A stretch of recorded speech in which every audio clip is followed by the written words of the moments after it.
പത്രോസ് എഴുതിയ ഒന്നാം ലേഖനം, അധ്യായം 1. അഭിവാദനങ്ങൾ.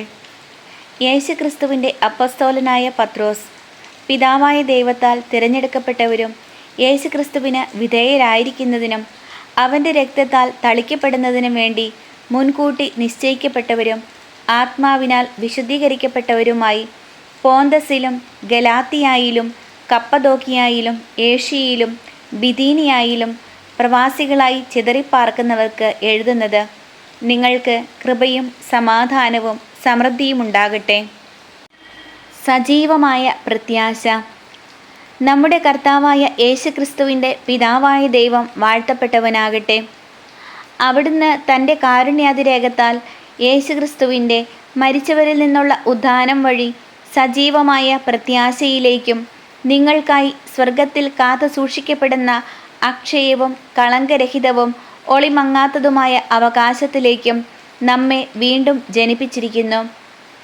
അവസാന കാലത്ത് വെളിപ്പെടുത്താനായി തയ്യാറാക്കിയിരിക്കുന്ന രക്ഷയ്ക്ക് വേണ്ടി ദൈവശക്തിയാൽ വിശ്വാസം വഴി നിങ്ങൾ കാത്തു സൂക്ഷിക്കപ്പെടുന്നു. അല്പകാലത്തേക്ക് വിവിധ പരീക്ഷകൾ നിമിത്തം നിങ്ങൾക്ക് വ്യസനിക്കേണ്ടി വന്നാലും അതിൽ ആനന്ദിക്കുവിൻ. കാരണം അഗ്നിശോധനയെ അതിജീവിക്കുന്ന നശ്വരമായ സ്വർണത്തേക്കാൾ വിലയേറിയതായിരിക്കും പരീക്ഷകളെ അതിജീവിക്കുന്ന നിങ്ങളുടെ വിശ്വാസം. അത് യേശുക്രിസ്തുവിൻ്റെ പ്രത്യാഗമനത്തിൽ സ്തുതിക്കും മഹത്വത്തിനും ബഹുമാനത്തിനും ഹേതുവായിരിക്കും. അവനെ നിങ്ങൾ കണ്ടിട്ടില്ലെങ്കിലും സ്നേഹിക്കുന്നു. ഇപ്പോൾ കാണുന്നില്ലെങ്കിലും അവനിൽ വിശ്വസിച്ചുകൊണ്ട് അവാച്യവും മഹത്വപൂർണവുമായ സന്തോഷത്തിൽ നിങ്ങൾ മുഴുകുന്നു. അങ്ങനെ വിശ്വാസത്തിൻ്റെ ഫലമായി ആത്മാവിൻ്റെ രക്ഷ നിങ്ങൾ പ്രാപിക്കുകയും ചെയ്യുന്നു.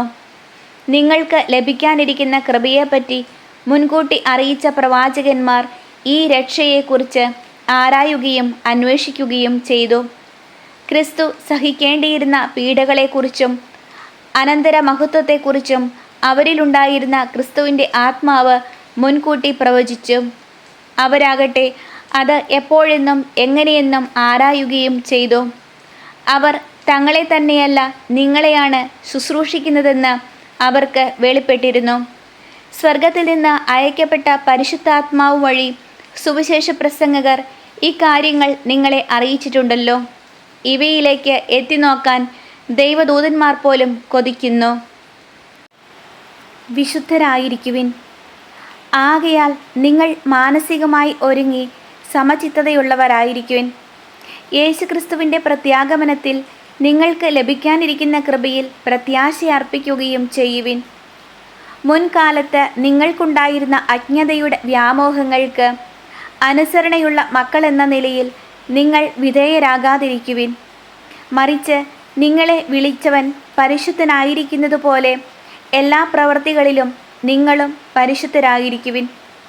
ഇങ്ങനെ എഴുതപ്പെട്ടിരിക്കുന്നു, ഞാൻ പരിശുദ്ധനായിരിക്കുന്നതുകൊണ്ട് നിങ്ങളും പരിശുദ്ധരായിരിക്കുവിൻ. ഓരോരുത്തനെയും പ്രവർത്തികൾക്കനുസരിച്ച് നിഷ്പക്ഷമായി വിധിക്കുന്നവനെയാണ് നിങ്ങൾ പിതാവെന്ന് വിളിക്കുന്നതെങ്കിൽ നിങ്ങളുടെ ഈ പ്രവാസകാലത്ത് ഭയത്തോടെ ജീവിക്കുവിൻ. പിതാക്കന്മാരിൽ നിന്ന് നിങ്ങൾക്ക് ലഭിച്ച വ്യർത്ഥമായ ജീവിത രീതിയിൽ നിന്ന് നിങ്ങൾ വീണ്ടെടുക്കപ്പെട്ടത് നശ്വരമായ സ്വർണമോ വെള്ളിയോ കൊണ്ടല്ല എന്ന് നിങ്ങൾ അറിയുന്നുവല്ലോ.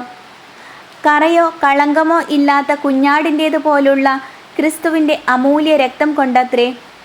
അവനാകട്ടെ ലോകസ്ഥാപനത്തിന് മുമ്പ് തന്നെ നിയോഗിക്കപ്പെട്ടിരുന്നവനും ഈ അവസാന കാലത്ത് നിങ്ങൾക്കായി വെളിപ്പെടുത്തപ്പെട്ടവനുമാണ്. അവനെ മരിച്ചവരിൽ നിന്ന് ഉയർപ്പിക്കുകയും മഹത്വപ്പെടുത്തുകയും ചെയ്ത ദൈവത്തിൽ അവൻ മൂലം നിങ്ങൾ വിശ്വസിക്കുന്നു. അങ്ങനെ നിങ്ങളുടെ വിശ്വാസവും പ്രത്യാശയും ദൈവത്തിൽ ആയിരിക്കുകയും ചെയ്യുന്നു. സത്യത്തോടുള്ള വിധേയത്വം വഴി നിഷ്കപടമായ സഹോദര സ്നേഹത്തിനായി നിങ്ങളുടെ ആത്മാവ് പവിത്രീകരിക്കപ്പെട്ടിരിക്കുന്നു. നിങ്ങൾ ഹൃദയപൂർവകമായും ഗാഢമായും പരസ്പരം സ്നേഹിക്കുവിൻ. നിങ്ങൾ വീണ്ടും ജനിച്ചിരിക്കുന്നത് നശ്വരമായ ബീജത്തിൽ നിന്നല്ല, അനശ്വരമായ ബീജത്തിൽ നിന്നാണ്, സജീവവും സനാതനവുമായ ദൈവവചനത്തിൽ നിന്ന്. എന്തെന്നാൽ മനുഷ്യരെല്ലാം പുൽക്കൊടിക്ക് തുല്യരാണ്. അവരുടെ മഹിമ പുല്ലിൻ്റെ പൂവിന് തുല്യവും. പുൽക്കൊടികൾ വാടിക്കരിയുന്നു, പൂക്കൾ കൊഴിഞ്ഞു വീഴുന്നു, എന്നാൽ കർത്താവിൻ്റെ വചനം നിത്യം നിലനിൽക്കുന്നു. ആ വചനം തന്നെയാണ് നിങ്ങളോട് പ്രസംഗിക്കപ്പെട്ട സുവിശേഷം.